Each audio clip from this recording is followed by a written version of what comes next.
හැම ආගමක්ම මිනිසාව යොමු කරන්නේ මිනිසාට උගන්වන්නේ ධර්මානුකූලව ජීවිතයක් ගත කරන්නයි. ඒ වුණාට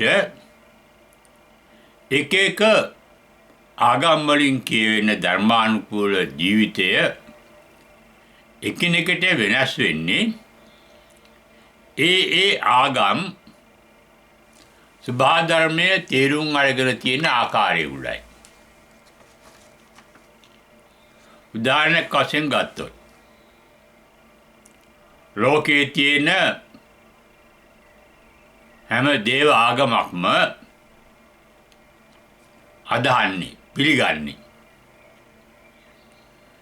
මේ මුළු මහත් සබාධර්මයේම ක්‍රියා කරන සර්ව බලධාරී දෙවියෙක් ඉන්නවා කියලා.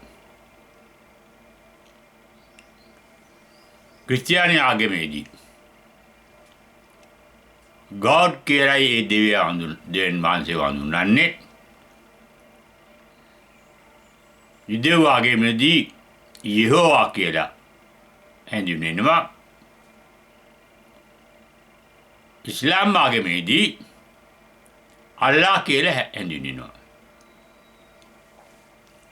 හින්දු ආගමේදී සබාධර්මයේ විවිධ අංශ මෙහෙවන විවිධ දෙවි දේවතාවරු ඉන්නවා. ඒ නිසා විශ්වයේ හැම ක්‍රියාකාරීත්වයක්ම කෙරෙන්නේ කිසියම් දෙවියෙක්ගේ බලපෑම උඩ, අවශ්‍යතාවය උඩ, අනුමැතිය උඩ. ජෛන ආගම උඩ හැම දෙයක්ම සිද්ධ වෙන්නේ පූර්ව කර්මානුරූපව. ඒක එක්තරා බලවේගයක්. බුද්ධ ආගම අනුව හැම දෙයක්ම කර්මානුකූලව කර්මයට අනුව නෙවෙයි සිද්ධ වෙන්නේ. ඒ වුණත්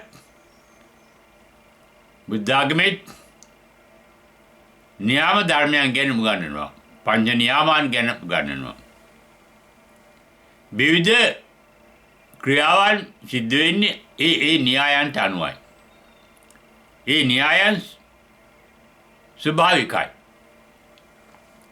ඒ න්‍යායන් ක්‍රියා කරන දෙවි කෙනෙක්, ආත්මයක්, පුද්ගලයෙක් බුද්ධ ආගමේ උගන්වන්නේ නැහැ. ස්වභාවිකවයි සබාධර්මයේ ක්‍රියාත්මක වෙන්නේ. ඒ කියන්නේ ක්‍රියා කරන්නේ නැතුව ක්‍රියා කිරීමක් සිද්ධ වෙනවා. ඉරහද තාරකා එකිනෙකා වට කරකැවෙන්නේ. ඒ වගේම ඉරහන් තාරකා අවකාශයේ ගමන් කරන්නේ. කිසි කෙනෙක්ගේ මෙහෙම උළු නෙවෙයි සබාධර්මයට අනුකූලව. ඒ අනුව බලනකොට විද්‍යානුකූලවත් අපිට පැහැදිලි වෙනවා විද්‍යාවෙන් කෙරෙන්නේ සබාධර්මයේ න්‍යාම ධර්මයන් තේරුම් ගැනීම. විශ්වයේ න්‍යායන් තියෙනවා. හැබැයි න්‍යායන් කරන කිසිවෙක් නැහැ. බුද්ධ ආගම අනුව ධර්මානුකූල ජීවිතයක් කියලා කියන්නේ සබාධර්මයත් එක්ක ඇලෙන්නවත් ගැටෙන්නවත් නැතුව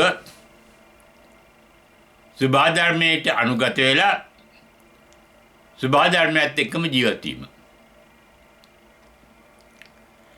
ඒ ජීවත් වීමේදී සබාධර්මය අවබෝධ කර ගැනීම තමයි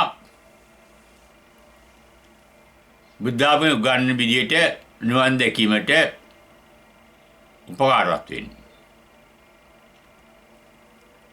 බුදුහාමුදුරුවෝ වදාරන විදියට සබාධර්මයේ හැම ක්‍රියාකාරීත්වයක්ම අනිත්‍යයි, දුක්ඛයි, අනාත්මයි. ත්‍රිලක්ෂණයකින් යුක්තයි. ක්‍රියාකාරීත්වයක් කියන්නේ එක විදිහකට ඉන්නේ නැතිකම. එක තත්වයක නොපවතින ගතිය. වෙනදී කියන ගතික භාවය. විද්‍යාවේදී ভাইබ්‍රේෂන් කියලා කියන්නේ ගතිකත්වය.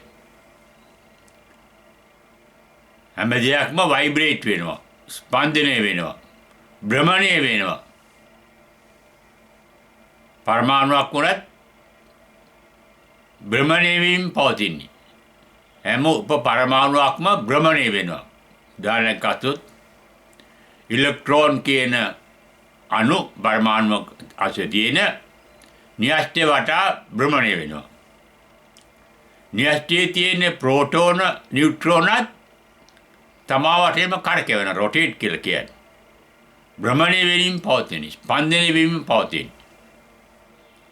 අපේ ශරීරයත් එහෙමයි. ශරීරයේ හැම ශෛලයක්ම ක්‍රියාකාරී. හැම පරමාණුවක්ම ක්‍රියාකාරී. ශරීරයේ හැම උප පරමාණුවක්ම ක්‍රියාකාරී. ඒ ක්‍රියාකාරීත්වය කියන්නේ එක විදිහකට නැතිකම. අන්න ඒකට බුද්ධ ආගමේ අනිත්‍යතාවය කියලා සුබ ධර්මයේ ලක්ෂණයක් හැඳින්වන්නේ. ඒ අනිත්‍යතාවයෙන් ප්‍රතිඵලයක් තමයි. යදින්ච සූත්‍රයේදී පැහැදිලි කරනවා අනිත්‍ය දුක්ඛ අනාත්ම කියලා ලක්ෂණ තුනක් කිව්වට ඒ ලක්ෂණ තුනම සබහා ධර්මයේම ස්වභාවයේ පැතිකඩ තුනක්. ඒ සූත්‍රය කියන්නේ යදිනිච්ඡන් තන් දුක්ඛං යන් දුක්ඛං තදනත්තා. යමක් අනිත්‍ය නම් නිට්ටය පවතින්නේ නැත්නම් ඒ කියන්නේ ඒ දේ වෙනස් වෙනවා.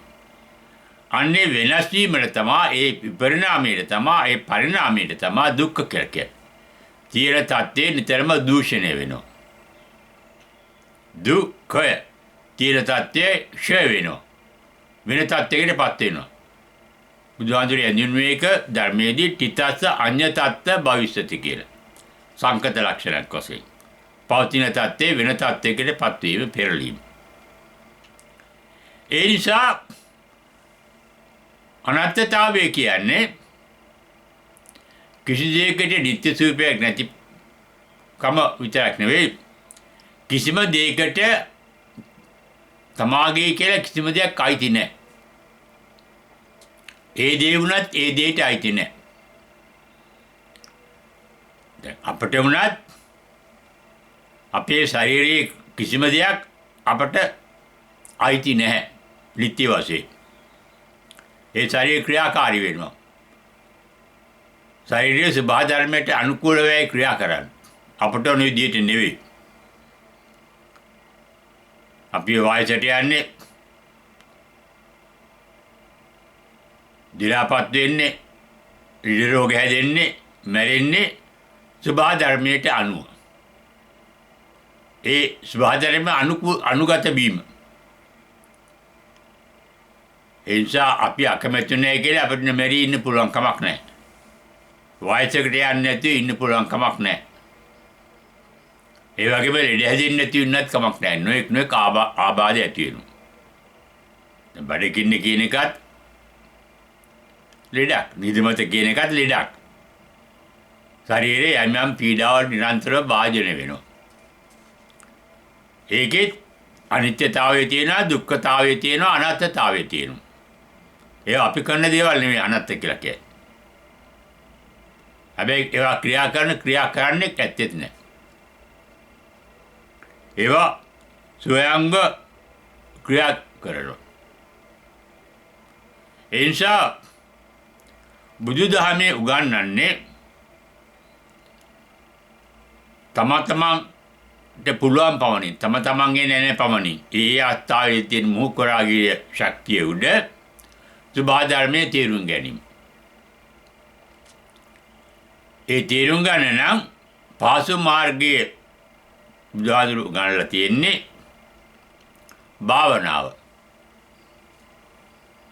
භාවනාව එකwidehatකින් සමත භාවනාවක් හිත තැන්පත් කර ගැනීමක්.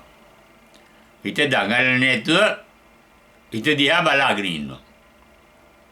හිත ක්‍රියාකාරී ඒ වුණාට ඒ ක්‍රියාකාරී දිහා බලා ඉන්න පුළුවන් කමක් ඒ හිතේ තියෙනවා. දැක්මක් තියෙනවා. ඒ විදිහට බලා ඉන්නකොට තමයි තමාගේ හිත ගත දෙකම ක්‍රියාකාරී වෙන ආකාරය තමන්ට දැනෙන්නේ. අන්නේ දැනෙන ලක්ෂණ තුන තමයි බුදුහාමුදුරුවෝ කිව්වේ නිතරම නිරන්තර ක්‍රියාකාරීත්වයක් තියෙන. හදවත නිතර ගැහෙනවා. ලේ නිතර ගමන් කරනවා. ශරීරය නිතර ස්පන්දනය වෙනවා. ක්‍රියාකාරීව පවතින. පණ තියෙනවා කියලා කියන්නේ ක්‍රියාකාරී බව. අනිත්‍යයි. ක්‍රියාකාරීත්වය කියලා කියන්නේ ඩයිනමික් කියලා කියන්නේ. ගතික භාවය කියලා කියන්නේ. ඒක නිසා තියෙන සත්‍ය නිතර වෙනස් වෙනවා. දුක්ඛ කියලා කියන්නේ ඒක දූෂණය වෙනවා. ඒක නිසා අපේ හිතේවත් ගතේවත් කිසිම දෙයක් අයිතිකාරය අපි නෙවෙයි. අයිතිකාරය නම් ඒ ගත අපිට ඕන විදිහට තියෙන්න ඕන. ඒ හිත අපිට ඕන විදිහට තියෙන්න ඕන. හිත දුකටපත් වෙන්නේ නැතුව වේදනාවටපත් වෙන්නේ නැතුව අප්‍රසන්නතාවයකටපත් වෙන්නේ නැතුව තියෙන්න ඕන. එහෙම අපිට ඕන විදිහට නැහැ. අන්න ඒකටයි අනත්තතාවය කියලා කිව්වේ. ඒ සියල්ලේ මූලික ලක්ෂණ තමයි බුදුහාමුදුරුවෝ බුද්ධත්වයට තේරුම් ගත්තේ. බුද්ධ කියලා කියන්නේ අවබෝධ වෙච්ච කෙනා. ඒ අවබෝධ වීම බුද්ධාමන තුන් ආකාරයකින් සිද්ධ වෙනවා. මට්ටම් තුනකින්. සම්මා සම්බුද්ධ කියන තනියෙන්ම අවබෝධය කරගන්නවා. හැබැයි සම්මා සම්බුද්ධයට පුළුවන් තව කෙනෙකුටත් අවබෝධ කරගන්න උදව් වෙන්න. පච්චේක බුද්ධ කියන්නේ තනියෙන් අවබෝධ කරගත්තට ඒ අවබෝධ කරගත් දේ තව කෙනෙකුට උගන්වන්න බෑ. ශාක බුද්ධ කියලා කියන්නේ තනියෙන් අවබෝධ කරගන්න බෑ. ලෞතර බුදුරෙකුගේ උපකාරයෙන් විතරයි අවබෝධ කරගන්න පුළුවන්. ඒ අවබෝධ කරගන්නේ මොකද්ද? සබහා ධර්මය. සබහා ධර්මයේ තමයි අප තුලත් අප අවටත් ක්‍රියාකාරී වෙන්නේ. අප තුළ අපට අත්දකින්න ලැබෙන්නේ ඒ බාහිර ක්‍රියාකාරීවේ ප්‍රතිරූපයක්. පිළිබිඹුවක්. උදාහරණයක් වශයෙන් ගත්තාම අපි කණ්ණාඩියක් ගාවට ගියාම කණ්ණාඩිය ASCII අපි ඉන්නවා වගේ තියෙනවා. ඒ කණ්ණාඩිය ASCII ඉන්නේ අපි නෙවෙයි අපි වගේ. අපි නුවන්නේ නැහැ, අපිත් නෙවෙයි, අපි නුවන්නේත් නැහැ. අනේක පිළිබිඹුවක්. චිත්ත රූප කියන්නේ අපේ හිතේ ඇති වෙන ඒ වගේ ප්‍රතිබිම්බ පිළිබිඹු. අස්කන්නාසාදී ඉන්ද්‍රයන්ගේ මාර්ගයෙන් බාහිර ක්‍රියාකාරීත්වයන් දැනගෙන හැබැයි සියල්ලම දැනගන්න බෑ. අස්කන්නාසාදී ශක්තිය සීමා සහිතයි. අන්නේ සීමා සහිත සුළු ප්‍රමාණයක අවබෝධයක් ඇති කරගෙන අවබෝධයක් ඇති දැනිලා ඒ දැනිච්ච දේ හිතට දැනනවා. සංඥා කියන්නේ ඒකටයි. ඒ අනුව හිත චිත්ත රූප සකස් කරනවා. සංකාර කියලා කියන්නේ ඒකටයි. අපි දන්නේ ඒ හින්දා බාහිර ලෝකේ නෙවෙයි ඒ බාහිර ලෝකයේ පිළිබඳව අපේගේ ඉන්ද්‍රයන්ගේ උපකාරයෙන් අපේ හිත කියන තිරේ මැවෙන චිත්ත රූප. ඒවා ඇති වෙවි නැති වෙවි යනවා. ඒවට තමයි බුදුහාමුදුරුවෝ ධම්ම කියලා කිව්වේ. ඇහැට දැනෙන දේවල් රූප කිව්වා. කනට දැනෙන දේවල් වලට ශබ්ද කිව්වා. නැහැට දැනෙන දේවල් වලට ගන්ධ කිව්වා. දිවට දැනෙන දේවල් වලට රස කිව්වා. ශරීරයට දැනෙන දේවල් වලට පොට්ටබ්බ කිව්වා. මන කියන හිතට දැනෙන දේවල් වලට ධම්ම කිව්වා. බුදුහාමුදුරන්ගේ පළවෙනිම ධර්ම දේශනාව වන ධම්මචක්කප්පවත්තන සූත්‍රය ආපෝ කොණ්ඩඤ්ඤ හාමුදුරුවෝ සෝවාන් වුණා කියලා බුදුහාමුදුරුවෝ කිව්වේ අවබෝධ වුණා. අවබෝධයෙන් ශක්තිය ඇති වුණා. ඒකට කියනවා ධම්මචක්කුං උදපාදි කියලා. දහම් දකින්න නැහැ. දහම් කියන්නේ චිත්ත ස්වરૂප දකින්න පුළුවන්. චිත්ත ස්වરૂපේ තේරුම් ගන්න පුළුවන් ශක්තිය ඇති වුණා. ඒ ශක්තියට මොකද දැනුනේ? යංකින්ච සමුදය ධම්මං සබ්බන්තං නිරෝධ ධම්මන්ති. ඇති වෙන හැම චිත්ත ධර්මයක්ම නැති වෙනවා. ඒ නිසා අප තුළ ක්‍රියාකාරී වෙන්නේ ඇති වී නැති වෙන චිත්ත ධර්ම ස්වරූපයක්. චිත්ත ධර්ම වගේම අපේ ගතේ සිතේ දෙකේම සියලුම භූතයන්, භූත කියලා සිද්ධියකට කියන්නේ භූත කියලා. භෞතික කියන්නේ සිද්ධ වෙනවා, භූත කියන්නේ සිද්ධි. ඒ සිද්ධි වල මූලික ලක්ෂණ හතරක් තියෙනවා. පඨවි, ආපෝ, තේජෝ, වායෝ කියලා. තද වීමට තමයි පඨවි කියලා කියන්නේ. යන් තද්ද ලක්ෂණ. දැන් අපේ හිත යම් කිසි නිමිත්තක නතර වෙනවා, අන්නේ නිමිත්තට තද වෙලා. පිම්මතාට පිම්මතිය මතක් වුණාම ඒකම හිත රැඳෙනවා. අන්නේට කියන අතර තද වෙලා. පඨවි ගතිය. පිම්මතියේ පිම්මතා මතක් වුණාම එහෙම හිත නතර වෙනවා. තරහකාරයෙක් වුණත් එහෙමයි. හිතේ යමක නතර වෙනකොට කියන තද ගතිය කියලා.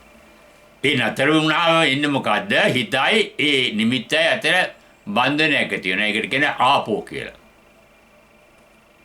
ඒ බන්ධනය ඇති වුණාම මොකද්ද? ඒ කියන්නේ කතා ඒ කියන්නේ හිතීතා ඒ කියන්නේ දැනීමෙන් ඉන්න විදිහ හිත රත් වෙනවා. තේජෝ කියන්නේ ඒකට. ඒ රත් වීම මොකද වෙන්නේ? හිතේ ඇති වෙන කම්පනයක්. ভাইබ්‍රේෂන් කියන එකක් ඇති වෙනවා. ඒ නිසා මේ සතර මහා භූතයන් භෞතික වශයෙන් බාහිර ද්‍රව්‍ය විලතරක් නෙවෙයි චිත්ත ධර්ම වල තියෙනවා ඒවා. ඒ හැම ධර්මයකම ලක්ෂණ තමයි අනිත්‍ය දුක්ඛ අනාත්මතාවය. අනාත්ම කියලා කියන්නේ ඒවා කරන්න කෙනෙක් නැහැ. ඒවා අපි කරන්නේත් නැහැ, ඒවා කෙරෙනවා. අන්න ඒ අවබෝධය ලැබෙනකොට ඇති වෙන දෙයක් තමයි කිසි දෙයක් එක්ක ඇලෙන එකේ තේරුමක් නැහැ, ගැටෙන එකේ තේරුමක් නැහැ. ඒවා ඇති වෙයි නැති වෙයි යනවා කියන එක දැනෙනවා. අනිත්‍යතාවය. අන්න එතකොට ඒ හිත ඇලෙන්නේ නැත්නම් විත රාගී. ගැටෙන්නේ නැත්නම් විත දෝෂී. ඒ වෙහැටි එහෙමයි කියලා දැනනවා නම් ඒ හිත විත මෝහි. ඔන්නෝයි තත්ත්වයට තමයි බුද්ධ භාවය කියලා කියන්නේ. රාහත් බව කියන්නේත් ඔකටයි. ඒ ප්‍රතිපලයක් තමයි හිත නිමෙනවා. ඒවා එහෙම වෙනවා මං කරන දෙයක් නෙවෙයි. ඒ වෙහැටි එහෙමයි. ඒවා දැනෙනවා. බෞද්ධ භාවනාව කියන්නේ අන්නේ විදිහට සිද්ධ වෙන දේවල් දනිමින් ඉන්න එක. ඇහැට දැනුනාම දිත්තේ දිත්ත මත්තන්. ඇහැට දැනිච්ච බව දැනෙනවා. සුත්තේ සුත මත්තන්. කන්ට දැනුනාම කන්ට දැනිච්ච බව දන්නවා. මුතේ මුත මත්තන්. නායට දිවට ශරීරයට දැනුනාම දැනිච්ච බව දැනෙනවා. ඒ කියන්නේ සිහියෙන් ඉන්නවා. විඤ්ඤාතේ විඤ්ඤාත මත්තන්. හිතට දැනුනාමත් දැනිච්ච බව දන්නවා. හැබැයි හිතන්නේ නැහැ. අන්න විදිහට නොහිතා ඉන්න එක තමයි හිතන්නේ තමන්. ඒක තමන් කරන ක්‍රියාවක්. දැනෙන එක තමන්ගේ ක්‍රියාවක් නෙවෙයි සබාධර්මයෙන් සිද්ධ වෙන එක. ඒ නිසා මම කිව්වා බෞද්ධ ජීවිත මාර්ගය සබාධර්මයට අනුගත ජීවිත මාර්ගයක් කියලා. ඒ කියන්නේ සබාධර්මයේත් එක්ක ඇලෙන්නෙත් ගැටෙන්නෙත් නැතුව සිද්ධ වෙන දේවල් දැනමින් ඉන්නවා. ඒ මෙදල තමයි බාහ්‍ය කියන තාපසය බාහ්‍ය සූත්‍රයේදී දැක්වෙන්නේ තත්පර ගානකින් රාහත් වුණා කියලා.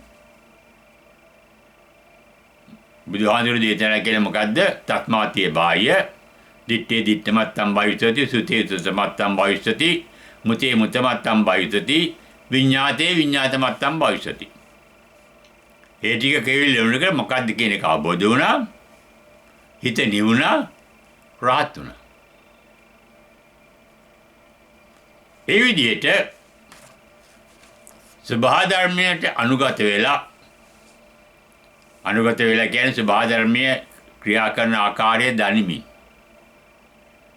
ඊට විරුද්ධ වෙන්නේ නැතුව ඒක ඇලෙන්නේ නැතුව. ඇලෙන්නේ කියන්නේ ඒ ක්‍රියාකාරීත්වය තියාගන්න ඕනේ කියලා. ප්‍රසන්න නම් ඒක තියාගන්න ඕනේ, අප්‍රසන්න නම් අයින් කරගන්න. එහෙම ගැටීමක් ඇලීමක් නැතුව. කැමැත්තකින් අකමැත්තකින් තොරව. රාගයෙන් ද්වේෂයෙන් තොරව.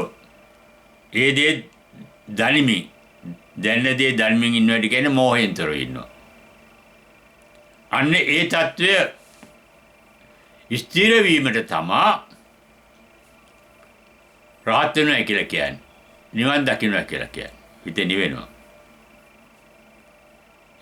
මම කලින් කිව්වා ඒකේ සිද්ධ වෙන්නේ මොකද්ද? හිත විතරාගී, විතදෝෂී, විතමෝහී වෙනවා. ස්වභාව ධර්මයට අනුගතව සිටින හිතට දැනෙන දේවල් කිසිවක් එක්ක ඇලෙන්නෙත් නැහැ, ගැටෙන්නෙත් නැතුව ඉන්නපා. අන්නේ හිත නිවිච්ච සිතක්. අන්නේ නිවීමෙන් ලැබෙන සැනසෙල්ල තමයි නිවන් සුවය කියලා කියන්නේ. හිත රත් වෙන්නේ හිතෙනකොට. හිතන්නේ ඕනකම හිත තමා කරන දෙයක්. මමත්වයෙන් කරන දෙයක්. ආත්මීමානයෙන් කරන දෙයක්. මමත්වයේ කියන කේන්දරයක් නැතුව. විශ්වයේ කේන්දරයක් නැහැ. විශ්වයේ ක්‍රියාකාරීත්වයේ කේන්දරයක් නැහැ. ඒවා ක්‍රියා කෙරෙනවා. ඒ කියන්නේ ආත්මයක් නැහැ. ඊරාජ තාරකාවටත් ආත්මයක් නැහැ. ඒවා පිටිපස්සෙන් පුද්ගලයෝ නැහැ. ඇලදොල ගංගාවට ආත්ම නැහැ. ගස්ගල් වලට ආත්ම නැහැ. ඒවා ක්‍රියාකාරී. අන්න ඒ යථාර්ථය තේරුම් ගත්ත කෙනෙක් ස්වභාව ධර්මයට අනුකූලව ජීවත් වෙනවා. ඒව හැටි එහෙමයි කියලා දැනමින් ඉන්නවා. ඒ අයගේ හැටි එහෙමයි කියලා දැනමින් ඉන්නවා. ඒ කෙනාට ජීවත් වෙන්න කියලා ඕනකමක් නැහැ, මැරෙන්න කියලා ඕනකමක් නැහැ. ඒකයි මහා සාරිපුත්ත තේර ගාථාවේදී සාරිපුත්ත හිමියන් දේශනා කරන්නේ නාබි නන්දාමි ජීවිතං නාබි නන්දාමි මරණං කියලා. මට මැරෙන්න ඕන කමකුත් නැහැ, ජීවත් වෙන්න ඕන කමකුත් නැහැ. ජීවත් වීම සිද්ධ වෙන නිසා සිද්ධ වෙනවා. ඒ වගේම දන්නවා මේකත් හැම වෙලාවෙම නැති වෙනවා කියලා. යංකිච්ච සමුදේ ධම්මං සබ්බන්තං නිරෝධ ධම්මන්ති කියලා කොණ්ණඤ්ඤ තාපසයන්ට අවබෝධ වුණු බුදුහාඳුරේ පළවෙනි ධර්ම දේශනාවේදී ඔන්න ඔය ඇත්ත. ඒ ඇත්ත අවබෝධ වෙච්ච අය කලබල වෙන්නේ නැතුව සංසුන්ව ඉන්නවා.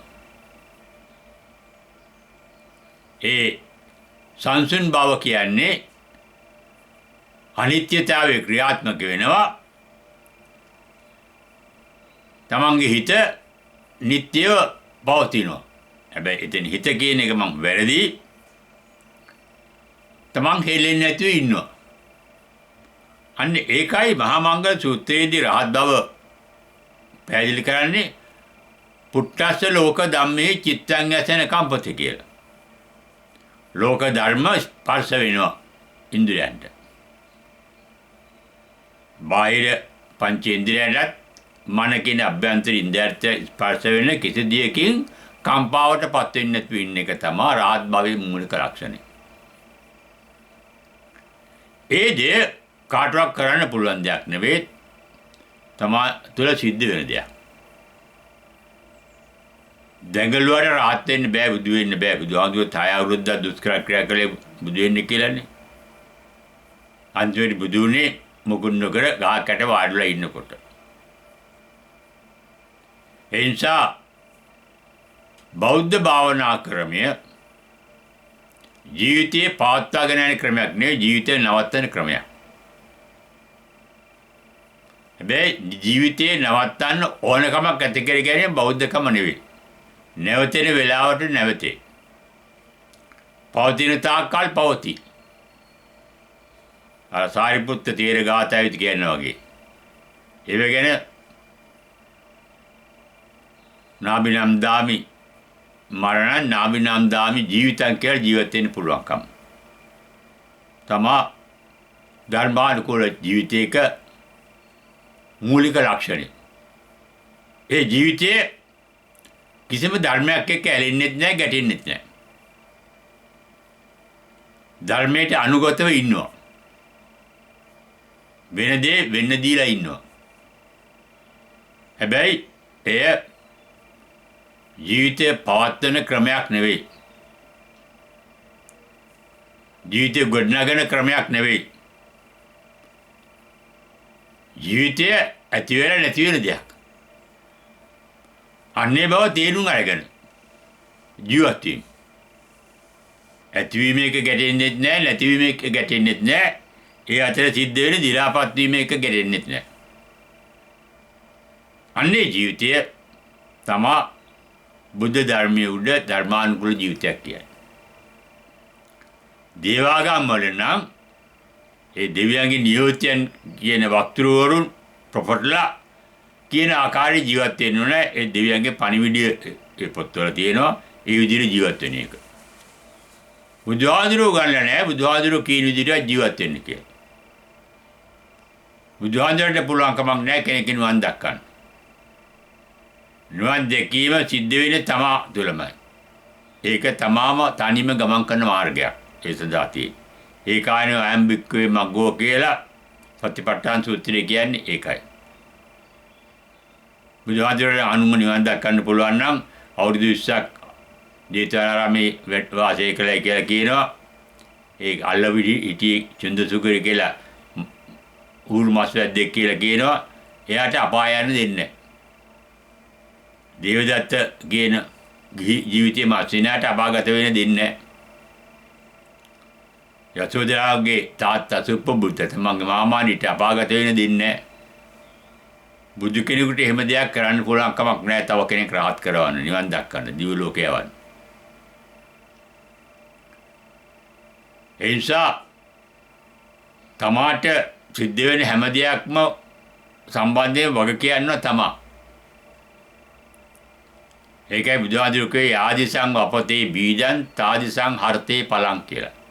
තමන් වපුරන විදිහට තමයි තමාට බීජ ලැබෙන්නේ. බයිබලෙත් කිව්වේ ඕකම තමයි. As you sow, so you shall reap කියලා.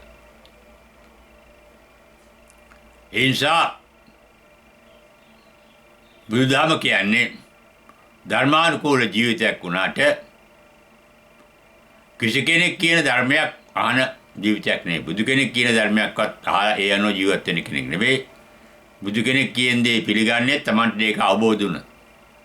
පච්චත්තම් වේදිතබ්බෝ විඤ්ඤෝයි කියලා කියන්නේ. Tamanට දැනන ප්‍රමාණයෙන් තමයි තේරුම් ගන්න. විමාංශා සූත්‍රයේදී බුදුහාඳුරෝ සංඝයා වහන්සේලා කියනවා මම බුදු වෙලයි කියලාවත් අන්ධ භක්ති පිළිගන්න එපා කියලා. විමසලා බලන්න කියලා.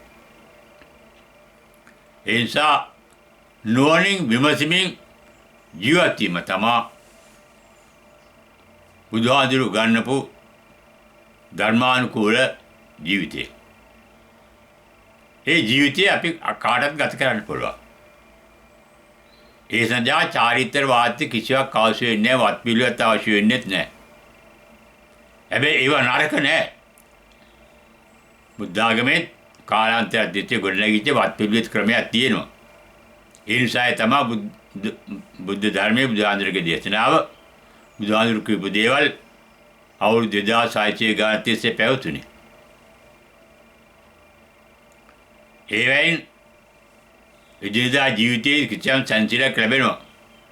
භාවනා කරන එකෙන්, පන්සල් යන එකෙන්, මල් පූජා කරන එකෙන්, පිරිත් කියන එකෙන්, භාවනා කිරීමෙන්, පින්කම් කරන එකෙන්, තොරන් හදන එකෙන්, විසක් කූඩු හදන එකෙන්, දන් දෙන එකෙන් ක්‍රියාකාරී ජීවිතයේ සංසිලක් ලැබෙනවා. හැබැයි ඒක නෙවෙයි නිවන. බුදුහාඳුරේ ඒවට විරුද්ධ වුණේ නැහැ. ඒ මිනිස්සු ආස්වාදයක් ලැබෙන නිසා ඒ වුණාට ඒ ආස්වාදයට බැඳෙන්නේ නැතුව ජීවත් වීම තමයි නියම බුද්ධිමත් ක්‍රමය. බෞද්ධ ක්‍රමය කියලා කියන්නේ බුද්ධිමත් ක්‍රමය. බුද්ධ භාවය කියන්නේ බුද්ධ කියලා කියන්නේ බුද්ධිමත් කෙනෙක්. බුද්ධිය කියලා කියන්නේ ඒක නපුංසකලිංග වචන. බුද්ධ කියන්නේ පුරුෂලිංග වචනයක්. ප්‍රාණවාචී වචනයක්. බුද්ධිය කියන්නේ අප්‍රාණවාචී. ඒ බුද්ධිය කියන්නේ ක්‍රියාකාරීත්වය. හැකියාවක්. ඒ හැකියාව තියෙන මුත්‍තිමකට තමයි බුද්ධ කියලා කියන්නේ. ඒ බුද්ධ භාවය ශ්‍රාවක බුද්ධ භාවය වෙන්න පුළුවන්. පච්චේක බුද්ධ භාවය වෙන්න පුළුවන්, සම්මා සම්බුද්ධ භාවය වෙන්න පුළුවන්. අහලා දැනගත්ත කෙනෙක් වෙන්න පුළුවන් සුත බුද්ධ. හිතලා දැනගත්ත කෙනෙක් වෙන්න පුළුවන් චින්තා බුද්ධ. භාවනා කරලා අත්දැකලා තේරුම් ගත්ත කෙනෙක් වෙන්න පුළුවන් භාවනාම බුද්ධය.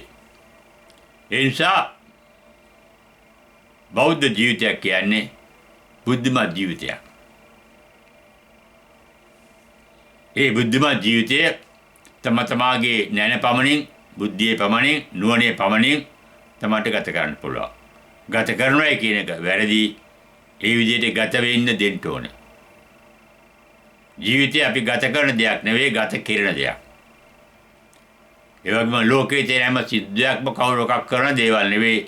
ඒවා කෙරෙන දේවල්, ස්වභාවික දේවල්. කෘත්‍රිම දේවල් කියන්නේ කරන දේවල්. ස්වභාවික දේවල් කියන්නේ කෙරෙන දේවල්.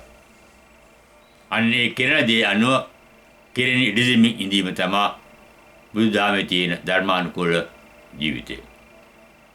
අන්නේ ජීවිතය සැනසීමදායක ජීවිතයක්.